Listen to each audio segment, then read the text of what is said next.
नमस्कार प्यारे बच्चों, मैं आरती आप सबका आरती एजुकेशन वर्ल्ड में स्वागत करती हूँ। बच्चों, आज की इस वीडियो में हम आपकी कक्षा 9 की विषय हिंदी की कार्यपत्रक नंबर 31 पढ़ेंगे, जिसकी तिथि है 20 सितंबर 2021। बच्चों, जो आज की आपकी वर्कशीट आई है हिंदी की, इसमें आया है पढ़ने के लिए उपसर्ग। तो बच्चों, हम लोग कई बार जब हम बातचीत करते हैं तो कई बार एक ही शब्द का कई बार प्रयोग करते हैं, और कई बार कुछ शब्दों में कुछ वर्ण या शब्द जोड़कर नया शब्द बना लेते हैं, या तो कुछ वर्ण या शब्द जोड़कर। अब कैसे बनते हैं वो भी सब आपको पता चलेगा, जरा धैर्य रखिए और सुनिए। यह कार्य कोई विद्वान नहीं, एक सामान्य व्यक्ति भी कर सकता है। समझ रहे हो? मतलब जो शब्दों को जोड़ना, किसी वर्ण को जोड़ना या शब्द को जोड़ना जो करते हैं, तो ज़रूरी नहीं उसके लिए बहुत बड़ा विद्वान की ज़रूरत है, बहुत ज़्यादा पढ़े लिखे इंसान की ज़रूरत है। एक सामान्य व्यक्ति भी ऐसा कार्य कर सकता है। शब्द निर्माण का यह कार्य समाज में जाने अनजाने में होता ही रहता है। कई बार हमें पता भी नहीं होता क्या शब्द निर्माण हो जाता है।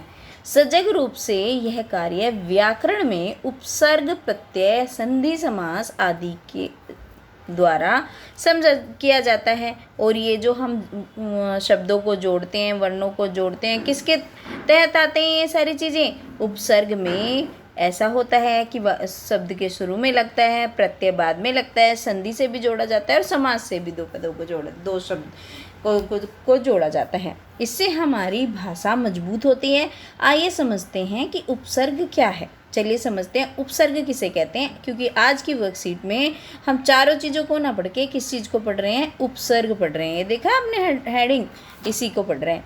उपसर्ग दो शब्दों से मिलकर बना है। एक तो होता है उप और एक होता है सर्ग, और इन दोनों के मेल से क्या बना है? उपसर्ग। उप का मतलब इसमें समीप है, और सर्ग के अर्थ को मानिए सृष्टि। ठीक है, सृष्टि यानी कि बनाना किसी चीज़ को या निर्माण करने को क्या बोलते हैं? सृष्टि कहते हैं। जिससे इसका अर्थ है आपस में रखकर दूसरा नया अर्थ वाला बनाना। ठीक है, आपस में रख के दूसरा नया अर्थ वाला बनाना। जैसे हार शब्द के पहले प्र उपसर्ग लगा दिया तो एक नया शब्द क्या बन जाता है? प्रहार। समझ रहे हो? एक हार शब्द है ना, हार है, उसके आगे अगर प्र लगा देंगे तो क्या बन जाएगा? प्रहार बन जाएगा। तो ये क्या जुड़ गया इसके साथ? उपसर्ग, मतलब शब्द के शुरुआत में। तो एक नया शब्द प्रहार बन गया, जिसका अर्थ हुआ मारना। और बताइए आपको प्रहार करने से मतलब क्या होता है? प्रहार करने से मतलब होता है किसी को मारना। आपने सुना होगा, बहुत सारी मूवीज आप देखते हैं, सीरियल देखते हैं, तो उसमें जिसमें लड़ाइयाँ होती है तो कहते हैं प्रहार, है ना, तो वो होता है मारना। तो इससे हमें क्या पता चलता है? इससे पता चलता है कि उपसर्ग शब्द के पूर्व में जुड़कर, पूर्व यानी कि पहले जुड़कर उसके अर्थ को बदल देते हैं। अब आपको पता ही है, हार तो ये है गले में पहनने वाला, लेकिन जब हमने प्र करा तो प्रहार यानी कि किसी पे जोर से मारना, उसको बोलते हैं। अब देखिए, उपसर्ग मनुष्य की मूंछ की तरह सदैव आगे रहता है। जो मनुष्य की मूंछ है वो कैसे होती है? मुंह पे लगती है, आगे लगती है। तो ऐसे ही उपसर्ग कहाँ लगता है? आगे लगता है। देखिए इस तरीके से, जैसे मूंछ के लगते ही मनुष्य के चेहरे पर परिवर्तन दिखाई देने लगता है, उसी प्रकार उपसर्ग भी शब्द के रूप और अर्थ को परिवर्तित कर देता है। अब देखिए, ये इंसान है, बिना मूंछ के देखो अलग ही लगता है, लेकिन मूंछ लग के कुछ अलग ही हो जाता है। इसी तरीके से उपसर्ग भी किसी शब्द में कार्य करता है। उपसर्ग के विपरीत प्रत्यय पूंछ की तरह पीछे लगता है, और प्रत्यय मतलब पूंछ, पूंछ का मतलब पूंछ क्या होती है? पीछे लगाई जाती है।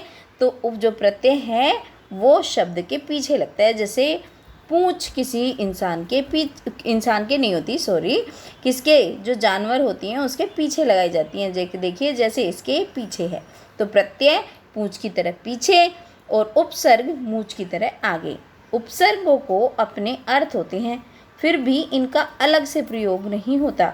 ये अन्य शब्दों के साथ मिलकर उनके एक विशेष अर्थ का बोध कराते हैं। इनके साथ मिलने वाले शब्दों को मूल शब्द कहा जाता है। तो समझे, जो उपसर्ग के साथ जो अन्य शब्द मिलता है उसको क्या बोलते हैं? मूल शब्द बोलते हैं। संस्कृत के उपसर्ग, जो संस्कृत के उपसर्ग हैं बच्चों, इनकी संख्या है 22, यानी कि टोटल जो संस्कृत में उपसर्ग हैं वो कितने हैं? 22 यानी कि 22। आ, अति, अधि, अनु, अप, अपि, अभि, अव, उत या उद, उप, दुस, दुर, नि, निश, निर, प्र, प्रति, परा, परि, वि, सम, सु। तो यानी कि ये सारे के सारे जो 22 हमारे किस चीज़ के, हिंदी के उपसर्ग हैं, सॉरी संस्कृत के उपसर्ग हैं। हिंदी के उपसर्गों की संख्या केवल 10 है। ए, अण, अध, ओ, अव, उन, काकू, दु, नी, भर, सासु और बिन। ठीक है। उर्दू के उपसर्ग देखिए ये 12 लिखे हुए हैं, आप अपनी वर्कशीट से पढ़ लेना। अंग्रेजी के उपसर्ग भी हैं इसी तरीके से, सब, deputy, vice, general, chief, head आदि। और इस तरीके से उपसर्गवत या उपसर्ग की तरह होने वाले अव्यय भी होते हैं। संज्ञा, स्वरनाम, विशेषण, अथय, अतय, ऐ, चिर, पुनिर, बहिर, सतय, पुरासम, सह, अनय, अंतर, काकू, नय, परा, से, अलम, अविस, तिरस, पुरुष, प्रादुर। ये सब चीज़ें तो आपको पढ़ने से बार बार पढ़ोगे तो आपको समझ आ जाएगी। उपसर्ग देखिए, ये उपसर्ग जुड़ा हुआ है अन, और ये अर्थ, अन जब उपसर्ग हमारा जुड़ता है तो उसका अर्थ क्या होता है, निषेध, यानी कि वो मना करता है ना। नेगेटिव वर्ग, जो नेगेटिव शब्द बनाता है उपसर्ग अन जुड़ के, जैसे कि अनमोल, मोल में अगर अन जुड़ गया यानी कि जिसका कोई मोल ना हो, अलग, है ना। अनजान, जो बिल्कुल अनजान, जान तो मतलब जानना, और अनजान जो जिसको पता ना हो। अनकहा, कहा कहने वाला, अन जुड़ गया तो जिसको कहा ना हो। ऐसे ही अनदेखा, अन का मतलब निषेध से हो जाता है।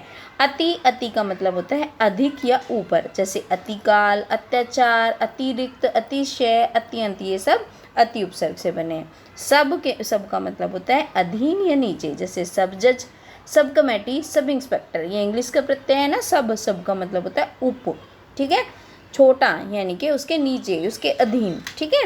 तो इस तरीके से हमारे जो होते हैं उपसर्ग होते हैं, ये आपके यहाँ पे उदाहरण दिए गए हैं बच्चों। ठीक है।